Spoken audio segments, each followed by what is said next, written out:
So the first one that's coming almost quite obviously is that you always felt or sensed that there was a magic to life. Maybe you didn't use that word magic. It might have been a specialness. It might have been that there is some type of secret, that there is some type of key to unlock the mystery of what life really is. But at some point, especially early on, you felt as though there was something more to life. Now, something that's coming up alongside that too is almost in contrary to that. When you went through experiences as you grew up that were more like adult or more real life stuff, it almost squashed that belief. It squashed that magic, that wonder. It's almost as if it took out the enchantment of life. Those experiences, whatever you went through, you shouldn't have necessarily gone through them at that time, but they very much disenchanted the world for you. You might have even been looking for that magic, that specialness in those experiences in the beginning, and when you went through them and you realized that they didn't give you that magic, that's almost what drained the magic or the belief that there is something more, that there is something special.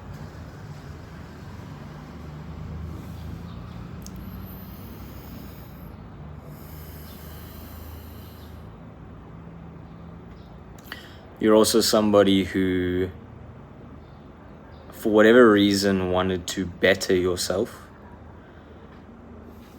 You found yourself in some type of situation or group of situations or a theme of situations that made you really realize that's not who you are, who you really are inside.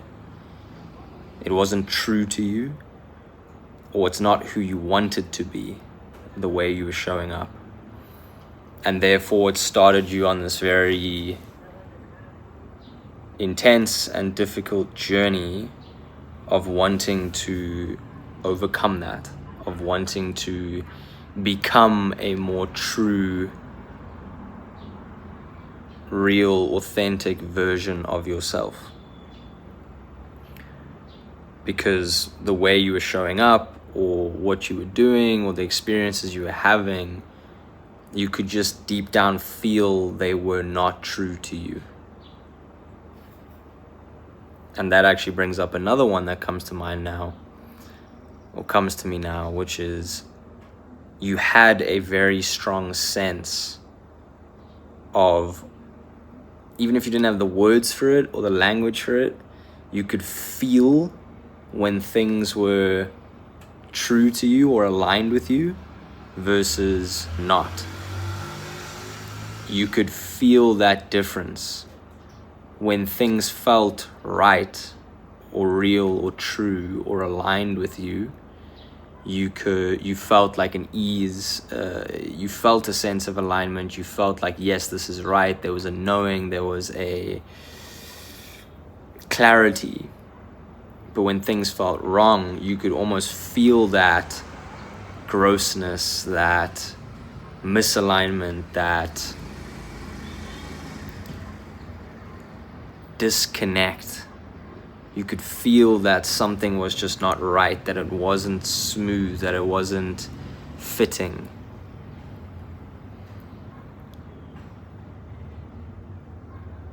And it's been your deep internal navigation system as you've gone through life.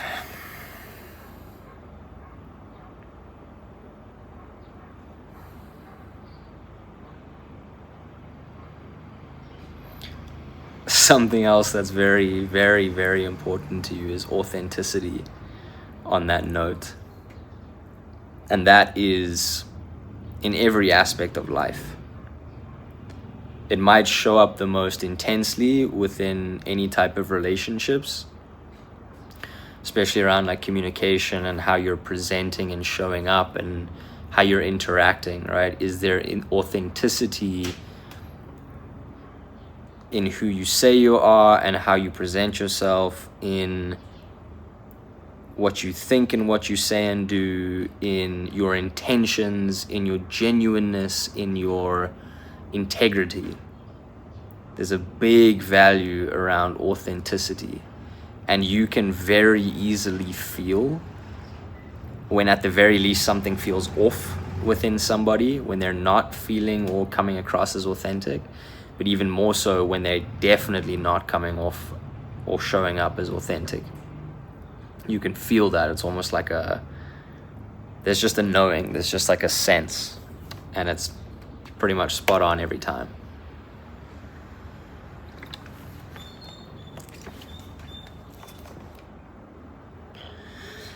You're also somebody who, as much as you may want to be able to give up at certain times, especially in those moments where things are low and down and difficult, where you're not in the enjoyment and fulfillment that you're longing for and searching for, or when you're not tasting glimpses of that, you can wish that you could give up. You could wish that you could just settle, because it would be so much easier. But the more important part here is like, it's just not in your fucking DNA. You're just not somebody who can give up. And on one hand, that's really annoying and frustrating, but on another hand, it's awesome and it's beautiful. It's just like, it's not a thing for you. You cannot give up. Like, it's impossible for you. No matter how much you struggle, no matter what you go through, that's just like something that's ingrained in your bones, your DNA, whatever you want to call it. And as I said, at times that can be frustrating, but it's also an amazing thing.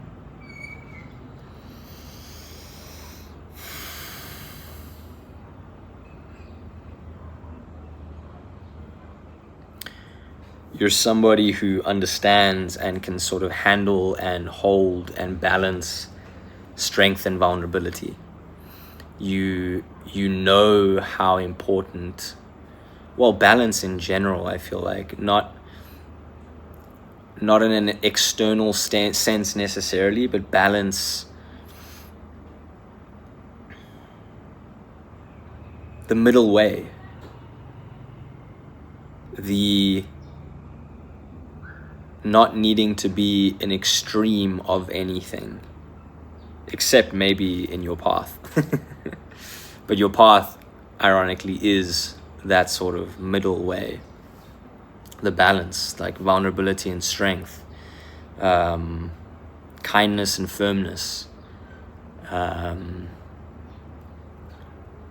openness with boundaries,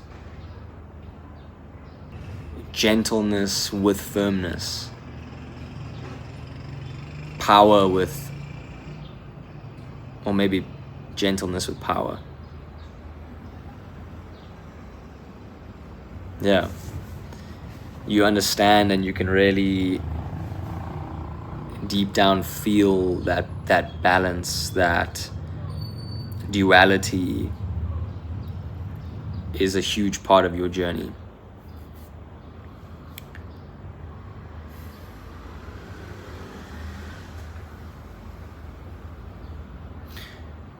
You're also somebody who very much understands, even if you haven't mastered this yet, because it's not easy, but you understand that to believe in any one thing outright, without at least lived experience, evidence, truth, proof, is to confine yourself, is to constrict yourself. In other words, if you are devoting yourself to something without an experience of it, without a feeling of it, without any hands-on evidence, proof, tangibleness, experience, and you are just doing so because X, Y, and Z told you or said that or whatever, you know that that can put you in a box.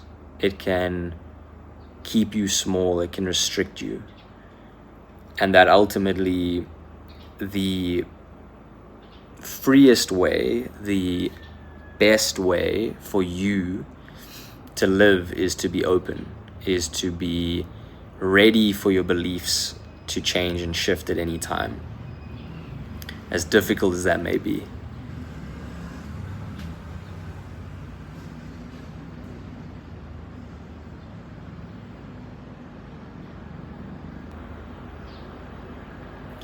You're somebody who deeply appreciates silence, and not in the simple way of silence, but because it doesn't have to be silent for you to appreciate the silence. What I mean is more just like the peace and the serenity, and that can come in so many different forms, but like in that space, in that depth, in that openness, expansiveness,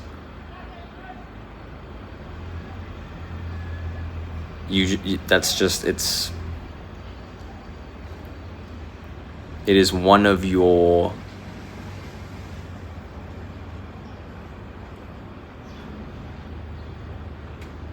temples. It's one of your, there's a word with an S that I'm looking for. Sanctities, sanctums, something like that.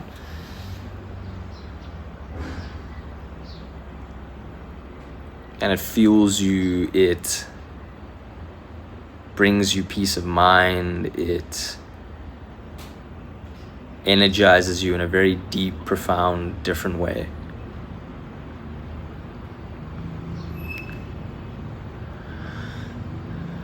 Coming a bit more surface level, you're somebody who's probably pretty rational and logical, and it might have been part of your journey to not fall too much into that, or to learn that that's not the only way, or that's only part of the journey, etc. But you might have started through the logical, rational way of viewing, perceiving, thinking, experiencing.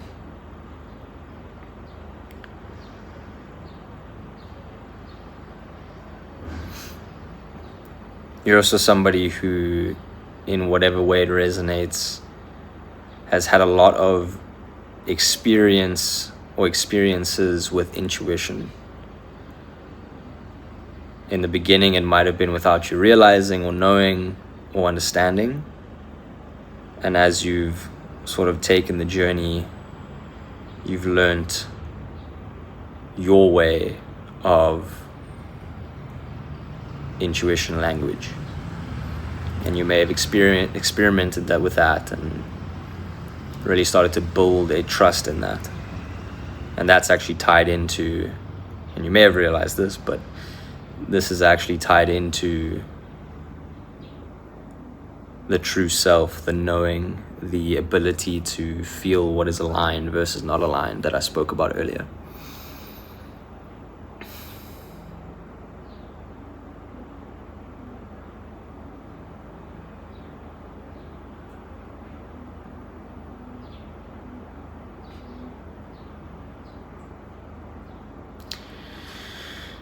And then, coming back to one of my earlier points, I'd like to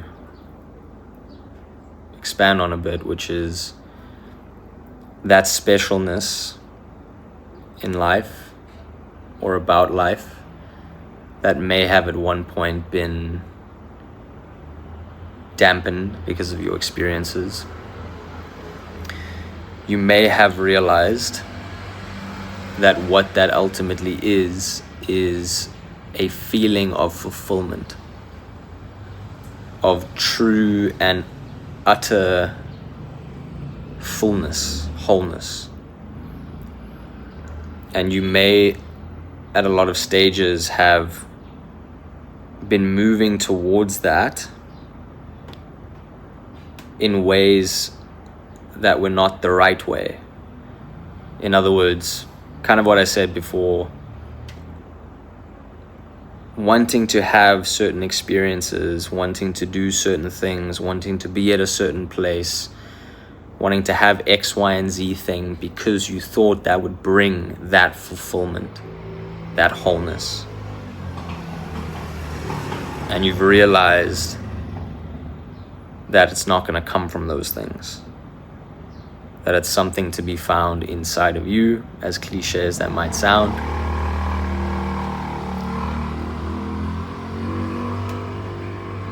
And if you're a lot further along on the journey, you might have even experienced it in some way.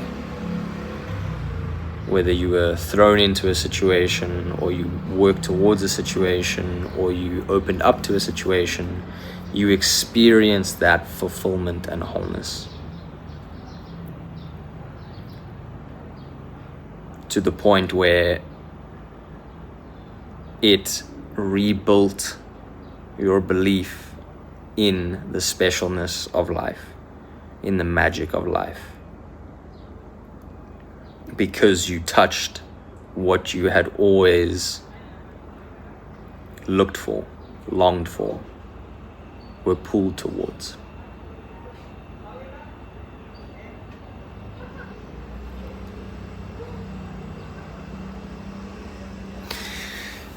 And then, how did I do that?